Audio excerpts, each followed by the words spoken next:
run with a gun. You just fly, baby. All right, y'all, welcome back to Cherezian Racing.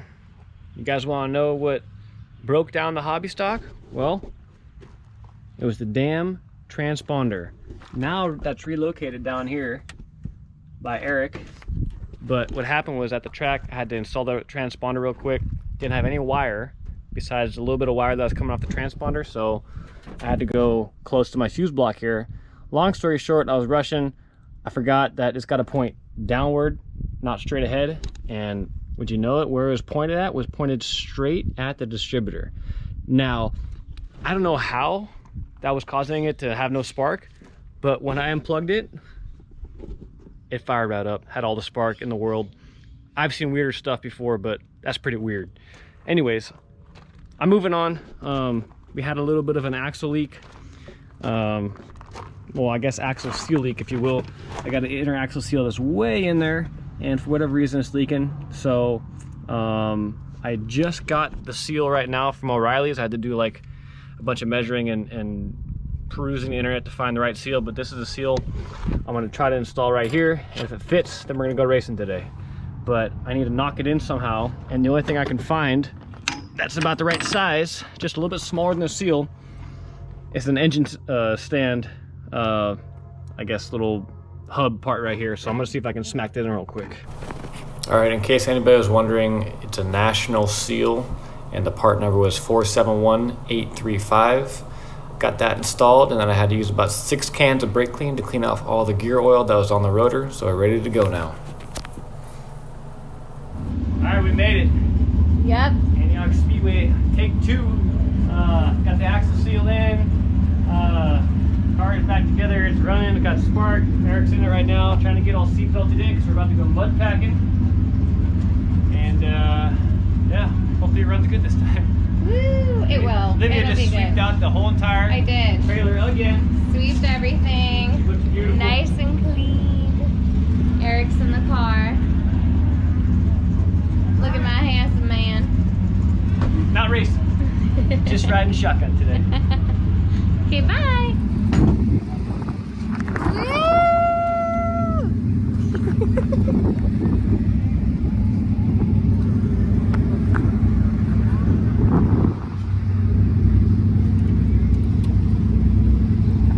Usually until the super truck's real nice and warm, you gotta crank it.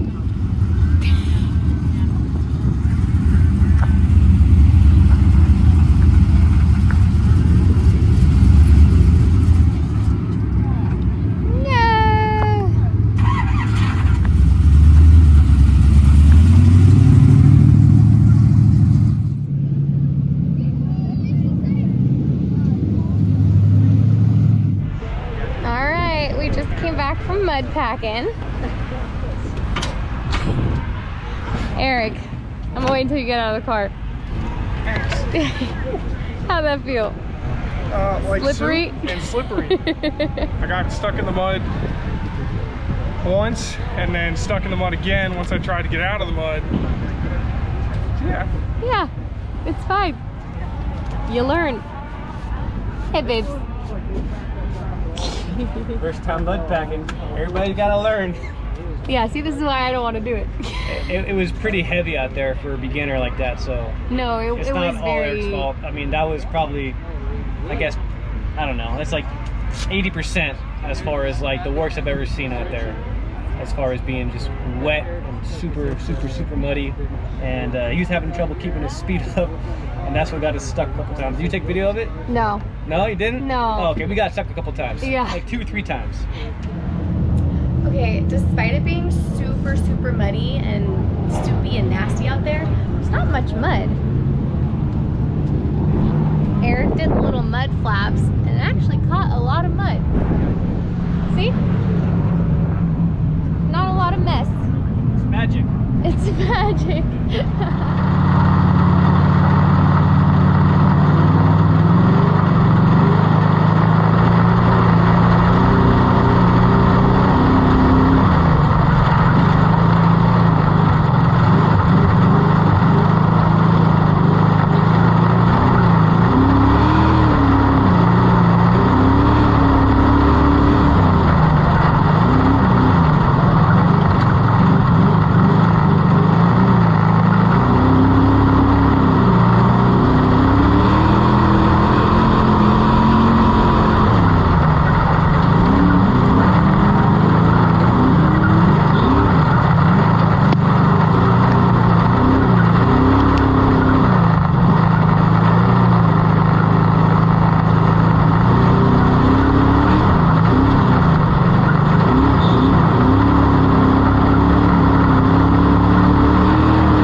laps. I'm thinking that we got some good footage on the back of the car. It's kind of hard to turn down the GoPro, but I think I got it. Eric did good, didn't spin out, didn't hit the wall. Hey, mud packing is the only time I've spun that car. Yeah, it was still pretty heavy out there, but the car had a little bit of a push, but you know, it was super heavy, so that's kind of to be expected. And you know, he's still learning, so it's going pretty good. Motor ran good, didn't get hot. Seems like it's got a lot more power than the old motor that we blew up, that Johnny built. What do you think? You did good. Yeah. How did it look in your video? Look good. Yeah. We'll see what happens in the heat race.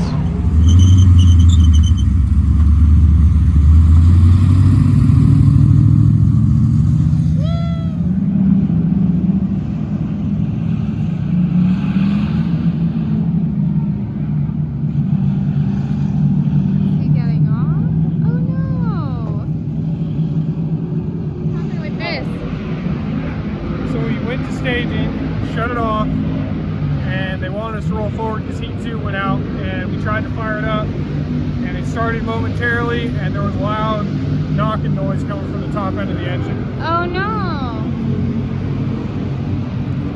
We'll see.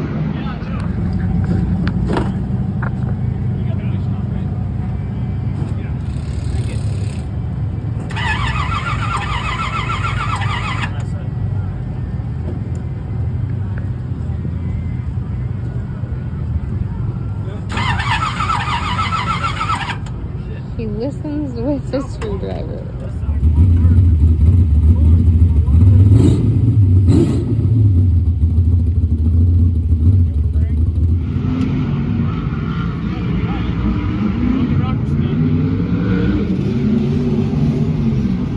What is that? Broken rocker stud. The rocker stud. Rocker stud.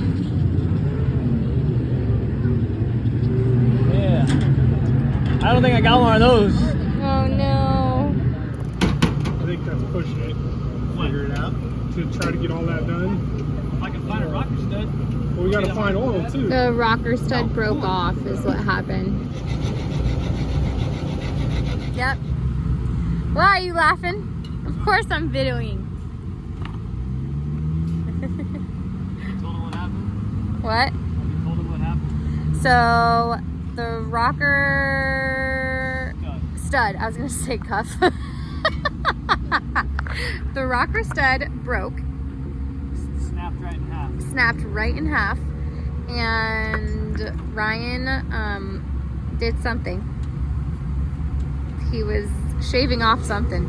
No, it got snapped off right about there. There's like that much coming out of it. So I had to file down both sides. This guy's on there really tight. File down both sides and put it in a vise. I got the nut off, and then I had to find another 3/8 rocker stud, which you didn't have. My friend Trevor Kleiman's had one in his trailer. Yes. So, thanks to him. Thank Now you, put it back Trevor. together, and we got to somehow find some water to put back on the radiator because this stud goes into the cooling passage. Some water. We have some in the cooler. It's not enough. We're gonna need like gallons, Oh, gallons and gallons. gallons of water. Let's get the water truck in here. This little thing was the problem.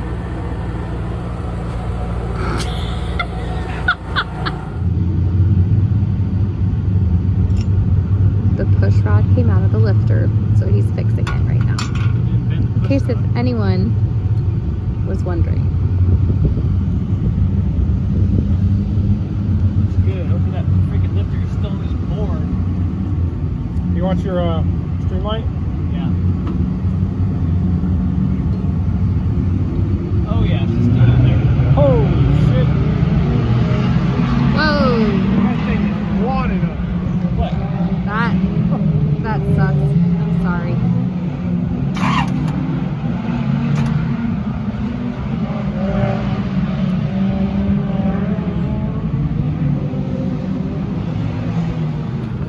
Redneck water boys. I know, seriously. Crazy.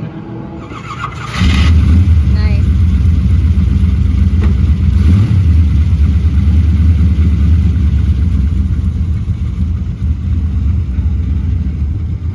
You're gonna go out racing like this. I'm just joking. You're gonna go to a water stick ticket to go fill up the water. All right, we're rolling. We got everything fixed. I think they flushed the coolant. They put some soap in there. I don't know why, but yeah, we're good.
one time you freaking really put on the floor. I'm like, yeah, she's got some power.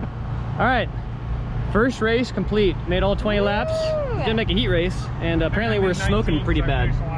Yeah, it's true. Smoking pretty bad, and I had to weld a little plug over where that burrito used to be, and I guess I didn't get it oil tight, so she was kind of spraying all over the headers and stuff. But yeah, pretty much came out clean. There's a couple close encounters he had with a couple cars, but this thing's fast. I was pretty impressed. Weird riding passenger, I'll tell you what, super weird, but you know, it's got to get used to it. There's a little pull out on the fender over here. I don't know what happened, but maybe somebody got into us.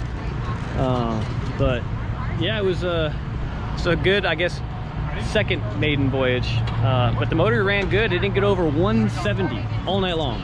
So cooling's good, and That's what I was saying. I don't know. But then you ended up Pretty fun. We'll talk to Eric in a second. I know. Okay, hold on. So this is what I'm saying. You're coming, and then this car comes up. Oh, he spun out. I see what happened. But then he tries to come back in, and then he... No, he wasn't close. It just looks like that. Okay, just from when I was recording, I was like, what happened? People have to get us out there. No, I just was like, well, how did this magic car come out of nowhere? How'd you like driving, Eric? It was fun. Yeah, first hobby stock, full race under your belt. Went a lot faster than I thought you were gonna go. You did that. As soon as I realized after like lap 2 that the brake was not gonna help me at all, then you just gotta get in the gas and hope the thing turns. Yeah, these hobby stocks, we gotta run 4 functional brakes on them, so it's not like a super truck where you can stab it and pitch itself. There were a couple turns where I would stab the brake and it would kind of start to pitch into the corner. Otherwise, I would just kind of roll in and then throttle out. You wanna go again? All right. Go right now. Gas her up. He's hooked. All right, we're gonna load it up and go back to the house. All right, guys, there she is.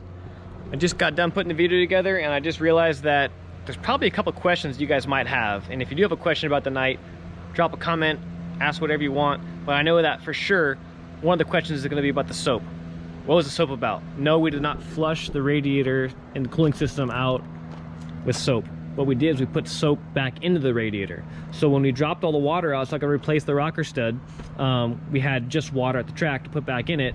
And if you just put water in the cooling system, yeah, it'll work.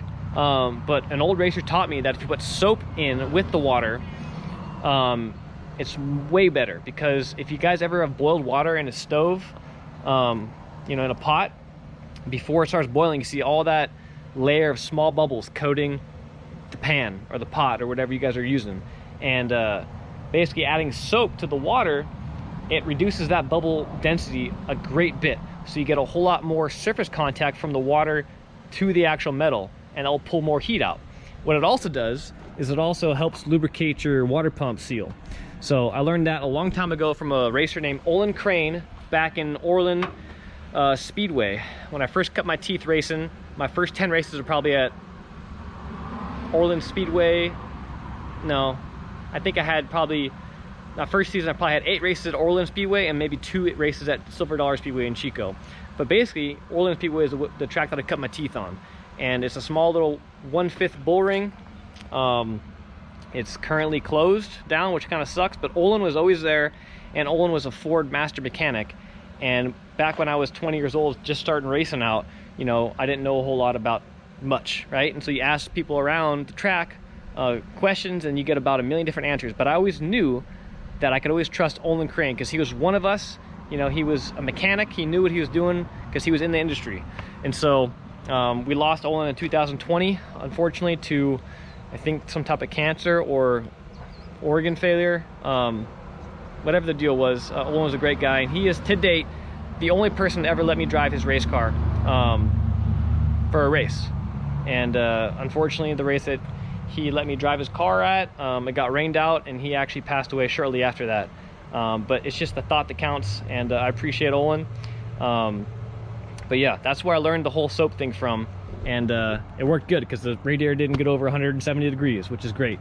The rest of the car, I think it did pretty good. It's kind of surreal that the thing is on the track and it made a full main event. I mean, we built this car from basically a bare chassis, had to address a whole bunch of safety issue stuff, put a passenger seat in it, build a motor, relocate the motor, build a tranny, build the rest of the drivetrain, and it's just kind of surreal getting on the track and actually running on the track, especially from the view in the passenger seat here, because we had many a night, me and Eric working on the car, drinking some Jack and Coke, feeling pretty good, sitting in here trying to, you know, vision what was going to happen and how it would go down, where we should put stuff at.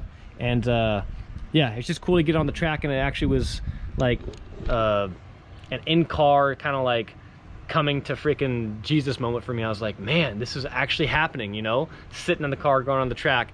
But one thing that happened was my feet were super sore after the race for like the next couple of days, and I was trying to figure out why.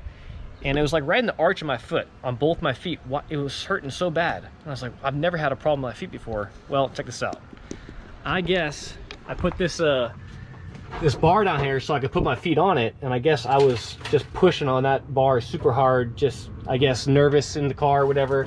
I wasn't scared being out there because we weren't really going that fast, but I was just kind of apprehensive of the car getting smashed up or something falling out of the car, you know, because we spent many a thirsty Thursday working on this thing, and I tried to nut and bolt it as best I could before the race, but I just kind of felt that maybe we missed something, and there was something I just kind of forgot to go over. Like, you know, we got these long bolts in here on the leaf spring shackle because that's the only bolts we had. I don't know, something in the back of my mind was like, oh man, I hope something doesn't fall out and ruin the car, but it didn't. So yep, first full night in double trouble, first main event for Eric, and man, it's a lot of fun. I can't wait to get back in this thing. We were gonna race on the 21st, but my tow vehicle broke. Man, I've been dealing with that freaking tow vehicle for like 10 months now. It's just one thing after another. I busted a coolant line on it yesterday, so not racing this weekend, but we will be racing the super truck on the 28th of September.